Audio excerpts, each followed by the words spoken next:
a bit about just working with motion capture skills, like and working with motion capture.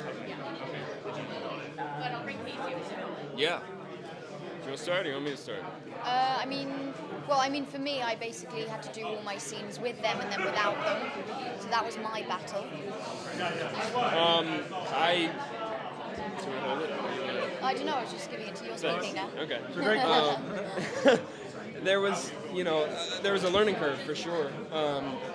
But once you kind of get used to the technology and the face camera and being in the suit and everything, you kind of forget that you're wearing any of it, and it becomes it becomes just like acting, but you have acting normal human acting, but you're standing differently and using your voice differently, and so it's really freeing. It's really liberating because you almost get to do more than you would otherwise. Yeah. I also was direct. So just to piggyback off of that, when you do the motion capture and then you have the camera, do you feel like you have to over, or is it just normal? Like it can still pick up your expression? It reads every like because so there's the sensors, right? But then there's also the animators who are basically know your face better than you do, and are hand animating your performance, and they pick up every single thought. So it's not really, you don't have to push anything. You almost can do less, and it will transfer to the ape because it's got slightly bigger features than you do. Yeah. Is there a moment that was the most rewarding to see, kind of play out in the final product? Just running my brain. I mean, our final scene together was one that we did a whole lot of times, and changed a lot. And so I think it feels good that we finally got the right version of that scene.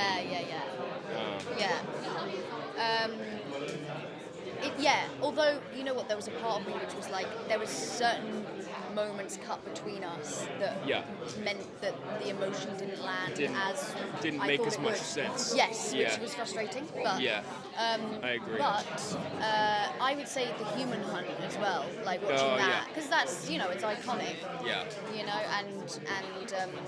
And I think they did it really well. I was saying yesterday, it has me on the edge of my seat, and I know what happens. Yeah. The same thing goes for me for when Eagle Clan is attacked. I like the end of that sequence when I fall up the thing, like my heart is just pounding every time, and I've seen it like 6-7 times now. It's so affecting. Yeah. Sorry. Hi guys, it's Michelle. Freya. So as a team, you guys are all kind of and you're acting abilities and things like that. And you guys performed like so many of the stunts using practical techniques, and you guys filmed in Australia. What was using the environment like to kind of expand on your characters and expand on your I think it was. A lot of people ask us, "Oh, you were shooting the blue screen a lot then," and it's like, no.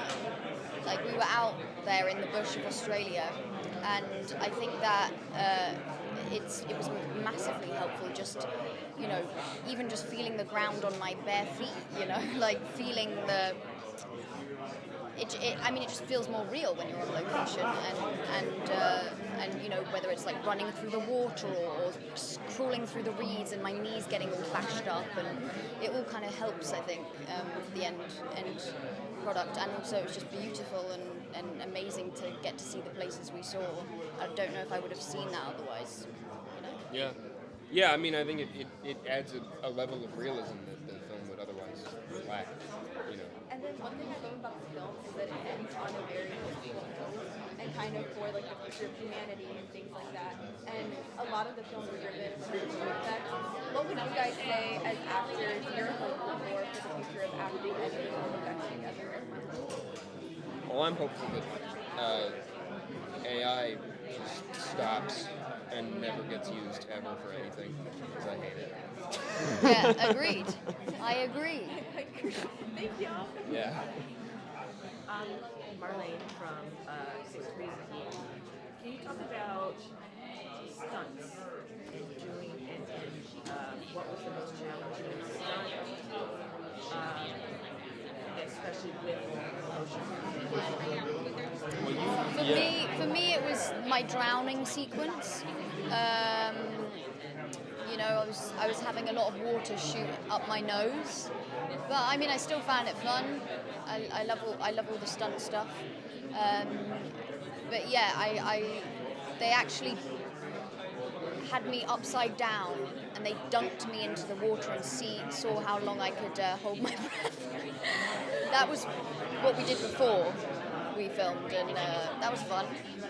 Yeah, I remember that. I remember So they weird. just- It was like yeah. my first proper day, and they were just like Just, dunking like, me yeah, into the water get in the upside tank. down. But you're kind of like Freya's a freak because she loves that stuff so much. Yeah, I do. She was like, "Yeah, pour the water up my nose." I was Yeah, like, yeah, what is wrong with you?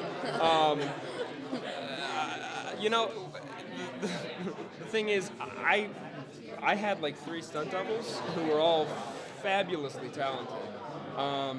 And they each did different things. Like I had a fly double for like when I was like falling and stuff, and then I had like a horse riding double for like going really fast on the horses, like when I scoop you up off the ground, you know, off the log. Yeah, yeah. Like Yeah, and I did a bit with your double. Yeah, Like on the horse, right. on the back, because it was going too fast.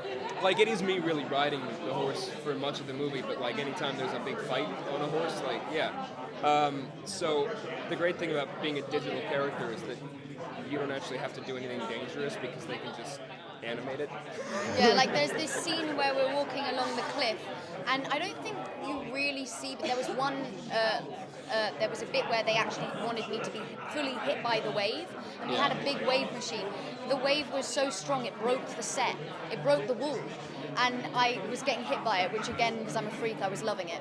But yeah, they were originally meant to be doing it, and then they were like, nah, we Yeah. don't need it, get them out. We don't need it. So it was Let just 'em me on rest. my own walking along the cliff for most of it. A lot of the really dangerous stuff Freya had to do alone. Yeah, literally. Yeah.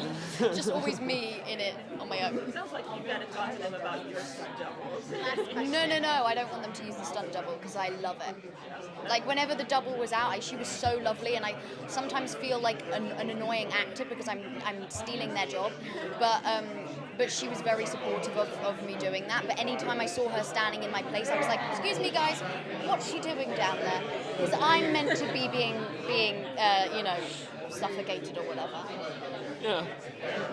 Could be the next Tom Cruise. Yeah. Yeah. Yeah, last question. Hi. All right. You ask one. You being the lead role of the film, Owen is my name as well, by the way. Oh, no way. Yeah, Hey, you have weird. the first name of I that. know. What was your favorite part of becoming that character, and what does it mean to you, that character?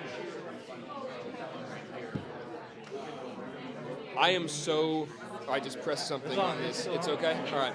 I'm so deeply attached to Noah, more so than I've been to any other character.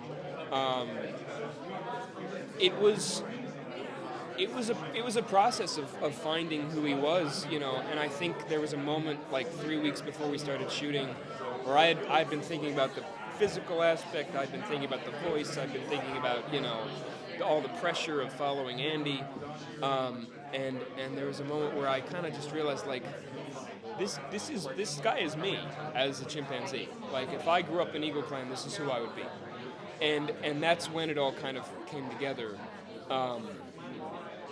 Which is bizarre because normally I play people who are very different from me, and now I'm playing an ape, and it's like I'm more similar to that character than I've ever been to anybody else. But I mean, even today, you know, like I hear Noah's music, or I hear like the theme in the film, or I think about Eagle Clan, or I see a picture, and like I get emotional. I'm emotionally affected by all things for him. So yeah. You did a great job. Owen. Thank you. Absolutely. Thank you very much. Thanks, Yeah, thanks for the microphone. Thanks.